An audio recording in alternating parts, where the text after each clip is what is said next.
Capítulo 5. As alegações metafísicas da religião são falsas. Sou um homem de um único livro. Tomás de Aquino. Nós sacrificamos o intelecto a Deus. Inácio de Loyola. A razão é a meretriz do diabo, que nada pode fazer a não ser difamar e prejudicar tudo o que Deus diz e faz. Martinho Lutero. Olhando para o alto, para as estrelas, sei muito bem que, se for por elas, posso ir para o inferno. W. H. Auden. The More Living One. Escrevi antes que jamais teríamos de confrontar outra vez a fé impressionante de um Tomás de Aquino ou um Maimônides, em um contraste com a fé cega de seitas milenares e absolutistas, das quais temos um suprimento aparentemente ilimitado e infinitamente renovável.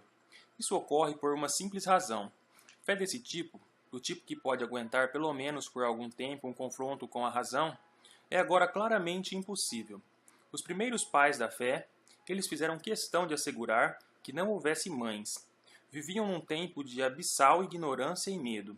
Maimônides não incluiu no seu Guia dos Perplexos aqueles que ele não considerava dignos do esforço. Os povos turcos, negros e nômades, cuja natureza é como a natureza de animais sem fala. Aquino meio que acreditava em astrologia e estava convencido de que o núcleo plenamente formado, não que ele conhecesse a palavra como nós a conhecemos, de um ser humano, estava contido dentro de cada espermatozoide individual. Tudo o que nos resta é lamentar as palestras sombrias e estúpidas acerca de continência sexual das quais poderíamos ter sido poupados se esse absurdo tivesse sido exposto antes do que foi. Agostinho era um fantasista autocentrado e um geocêntrico ignorante. Estava culpadamente convencido de que Deus se importava com seu roubo trivial de algumas pereiras sem importância e bastante persuadido por um solipsismo análogo, de que o Sol girava em volta da Terra. E também fabricou a louca e cruel ideia de que as almas de crianças não batizadas eram mandadas para o limbo.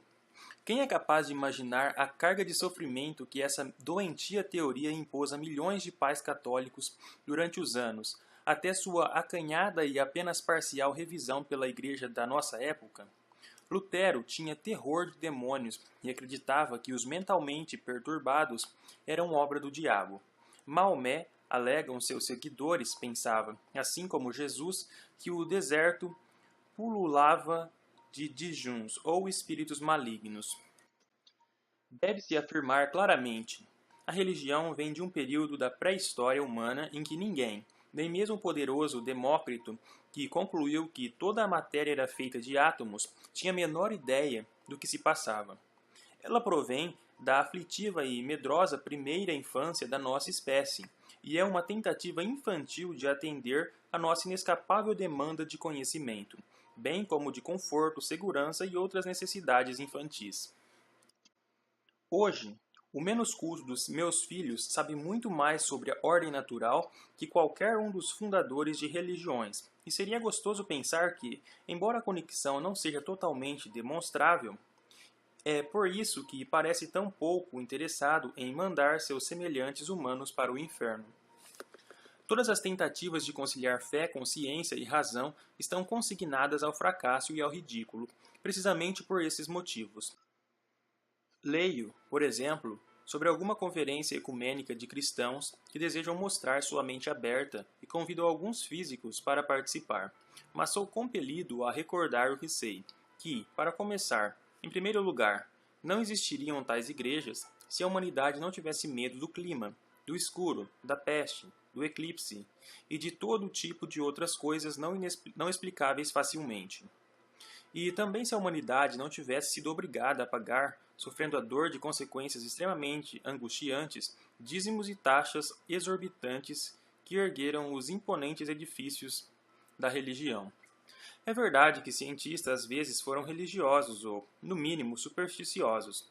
Sir Isaac Newton, por exemplo, era um espiritualista e alquimista de um tipo particularmente risível. Fred Hoyle, um ex-agnóstico, que ficou apaixonado pela ideia de desígnio ou projeto foi o astrônomo de Cambridge, que cunhou o termo Big Bang. Aliás, ele veio com essa expressão tola numa tentativa de desacreditar o que é agora a teoria aceita para a origem do universo.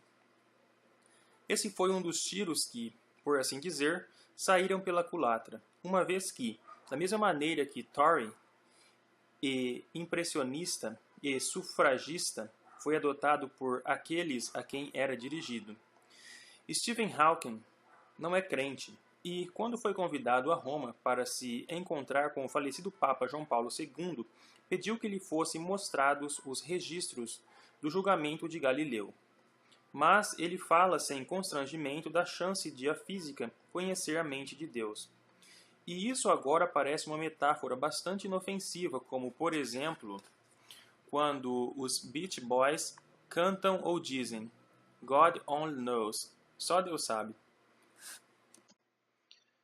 Antes de Charles Darwin revolucionar todo o nosso conceito sobre as nossas origens e de Albert Einstein fazer o mesmo com o começo do nosso cosmos, muitos cientistas, filósofos e matemáticos assumiam o que poderiam ser chamado de posição em cima do muro e professavam uma ou outra espécie de deísmo, sustentando que a ordem e a previsibilidade do universo pareciam de fato implicar um projetista, se não um projetista que participasse ativamente dos assuntos humanos. Essa postura de transigência era lógica e racional para a época e, sobretudo, influente entre os intelectuais da Filadélfia e da Virgínia, tais como Benjamin Franklin e Thomas Jefferson, que conseguiram capturar um momento de crise e usá-lo para introduzir valores do iluminismo nos documentos da fundação dos Estados Unidos da América. Contudo, como São Paulo inesquecivelmente disse, quando se é criança, a pessoa sente e pensa como criança, mas quando se torna homem, deixam-se de lado as coisas infantis. Não é possível localizar o momento exato em que homens estudados deixaram de jogar a moeda entre um criador e um longo e complexo processo, ou cessaram de tentar cindir a diferença deísta, mas a humanidade começou a crescer um pouco nas últimas décadas do século XVIII e nas primeiras décadas do século XIX. Charles Darwin nasceu em 1809, no mesmo dia em que Abraham Lincoln, e não há dúvida sobre qual deles provou ser o maior emancipador. Se alguém tivesse de imitar a bobagem do arcebispo Worcester e tentasse vir com a data exata na qual a moeda conceitual caiu consistentemente de um lado, seria o momento em que Pierre-Simon de Laplace foi convidado a se encontrar com Napoleão Bonaparte. Laplace, 1749-1827, foi o brilhante cientista francês que levou o trabalho de Newton um passo adiante e mostrou, por meio do cálculo matemático, como as operações do sistema solar eram aquelas de corpos girando sistematicamente num vácuo. Quando, mais tarde, ele voltou sua atenção para as estrelas e nebulosas, postulou a ideia de colapso e implosão gravitacional, ou aquilo que agora tranquilamente chamamos de buraco negro. Num livro em 5 volumes intitulado Mecânica Celeste, ele apresentou tudo isso e, como muitos homens de seu tempo, também era intrigado com o planetário, um modelo funcional do sistema solar visto, pela primeira vez, de fora.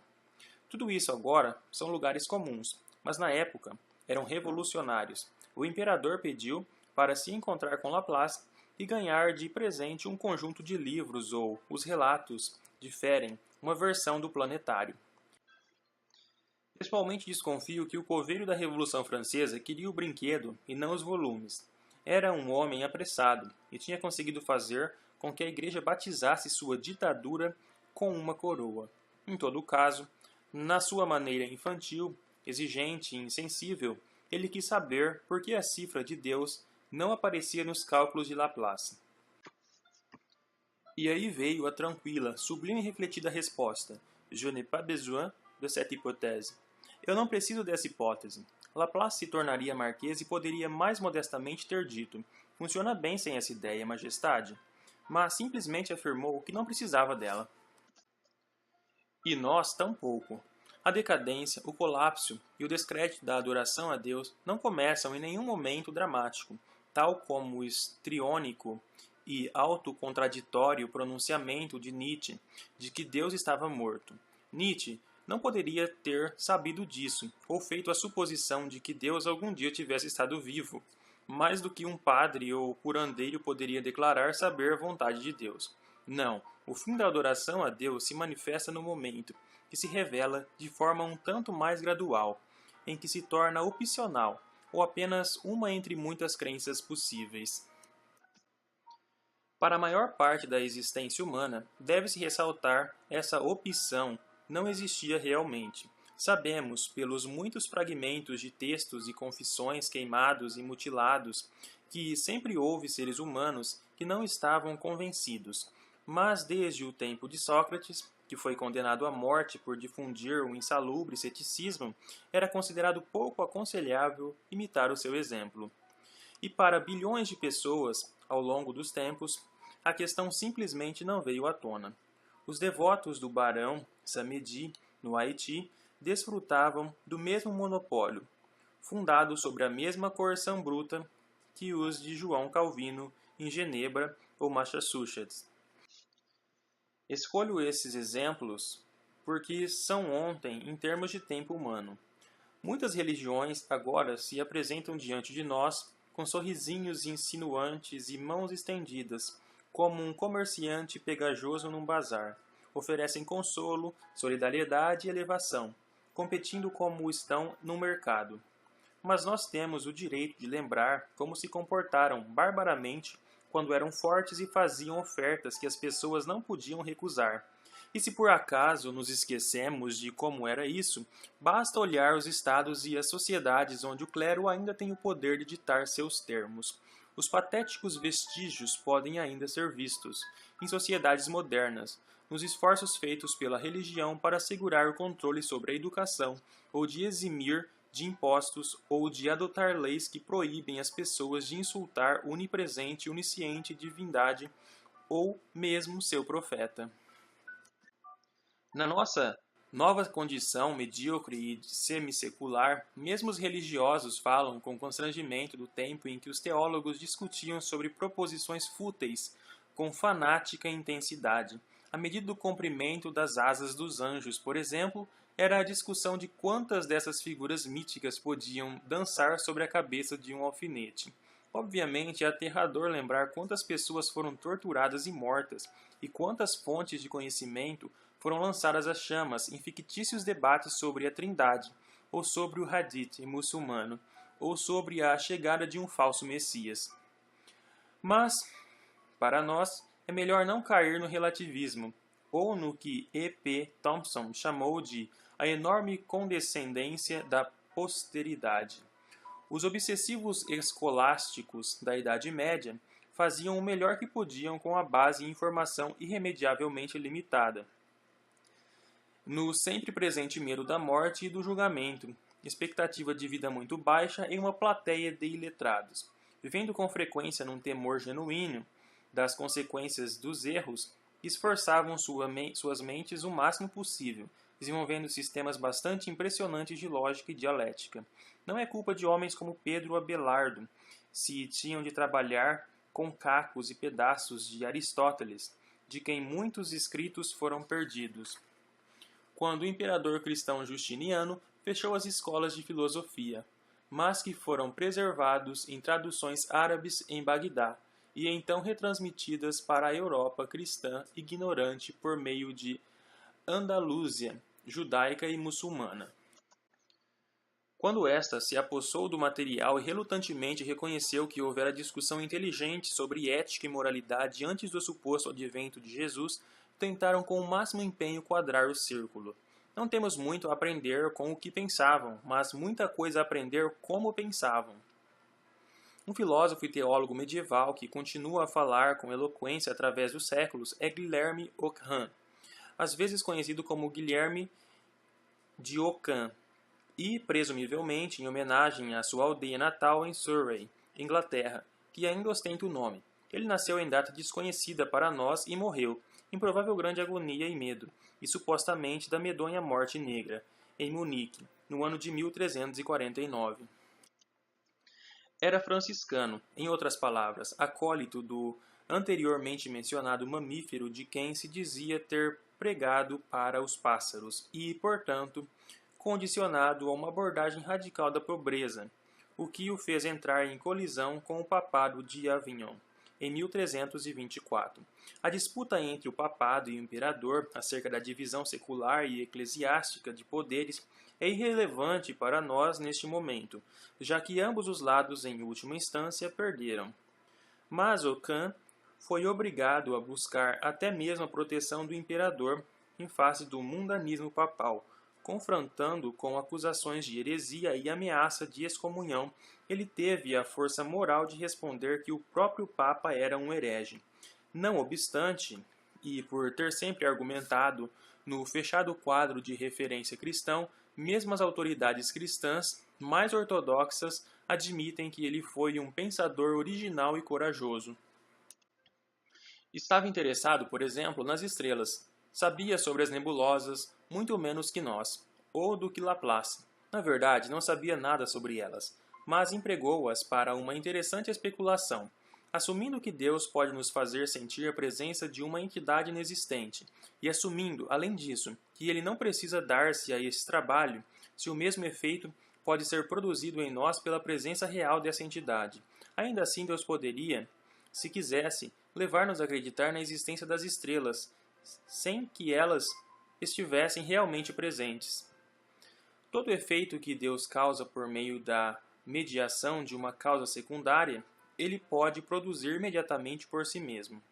No entanto, isso não significa que devamos acreditar em qualquer coisa absurda, já que Deus não pode causar em nós conhecimento tal que, por meio dele, uma coisa é vista como estando evidentemente presente, apesar de estar ausente. Por isso envolve uma contradição. Antes de você começar a tamborilar seus dedos ante a enorme tautologia que aqui paira, como ocorre em tão grande parte da teologia e da teodiceia, considere o que Padre Copletson, o eminente jesuíta, tem a dizer em seu comentário.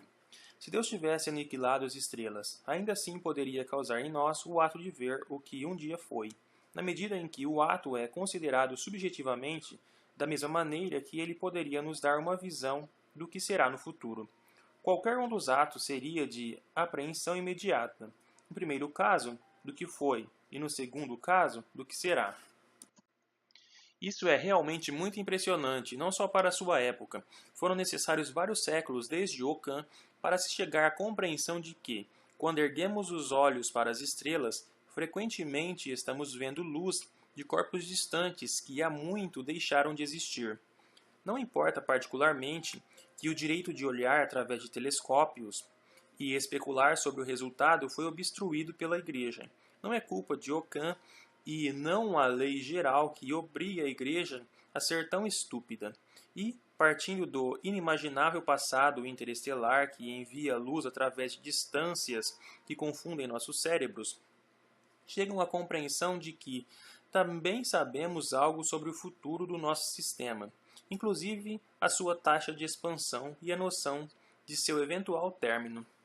No entanto, e de modo crucial, agora podemos fazer isso abandonando ou até mesmo, se você insiste, retendo a ideia de Deus.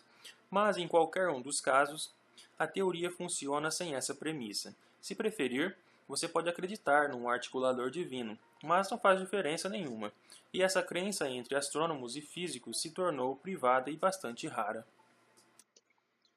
Foi, na verdade, Ockham quem preparou nossas mentes para essa conclusão não bem-vinda para ele. Ockham divisou um princípio de economia popularmente conhecido como navalha de Ockham, que se baseia para seu efeito em se desfazer de premissas desnecessárias e aceitar a primeira explicação ou causa suficiente. Não multiplique entidades além do necessário. E esse princípio se estende. Tudo o que é explicado mediante a afirmação de algo diferente do ato de compreender, escreveu ele, pode ser explicado sem a afirmação dessa coisa distinta. Ele não tinha medo de seguir sua própria lógica aonde quer que esta pudesse levá-lo e antecipou a vinda da verdadeira ciência ao concordar que era possível conhecer a natureza de coisas criadas sem qualquer referência ao seu Criador. De fato, Ockham afirmou que não pode ser estritamente provado que Deus, se definido como um ser que possui as qualidades de supremacia, perfeição, exclusividade e infinidade, existe. No entanto, se alguém pretende identificar uma causa primária para a existência do mundo, pode-se optar por chamá-la de Deus, mesmo que não se saiba a natureza precisa dessa causa primária. E mesmo a causa primária tem suas dificuldades, já que uma causa em si necessita de outra causa. É difícil ou impossível, escreve ele, provar contra os filósofos que não pode haver uma regressão infinita em causas do mesmo tipo, onde uma pode existir sem a outra. Logo, o postulado de um projetista ou criador apenas ergue a questão irrespondível de quem projetou o projetista ou criou o criador. A religião, a teologia e a teodiceia, agora sou eu falando, não Ockham, tem consistentemente fracassado em superar essa objeção. O próprio Ockham simplesmente precisou cair de volta na irremediável posição de que a existência de Deus só pode ser demonstrada pela fé. Credo quia absurdum. Nas palavras do pai da Igreja, Tertuliano, de forma a desarmar ou aborrecer segundo o gosto de cada um. Acredito porque é absurdo. É impossível discutir seriamente com tal ponto de vista. Se é preciso ter fé para acreditar em alguma coisa, então a probabilidade de que essa coisa tenha alguma verdade ou valor diminui de maneira considerável.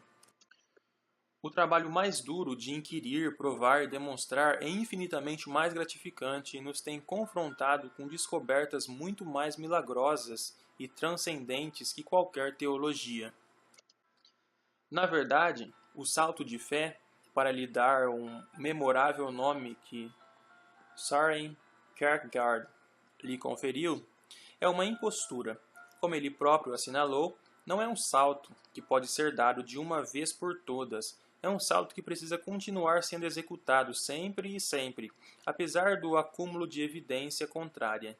Esse esforço é, na verdade, demasiado para a mente humana e leva a delírios e manias. A religião entende perfeitamente bem que o salto está sujeito a retornos nitidamente decrescentes, e é por isso que, na verdade, ele não se baseia absolutamente na fé, mas, em vez disso, corrompe a fé e insulta a razão, oferecendo evidência e apontando para provas confeccionadas. Essa evidência e essas provas incluem argumentos de projeto, revelações, punições e milagres. Agora que o monopólio religioso foi quebrado, está no mapa interior de qualquer ser humano ver essas evidências e provar como as fragilmente concebidas invenções que, na verdade, são.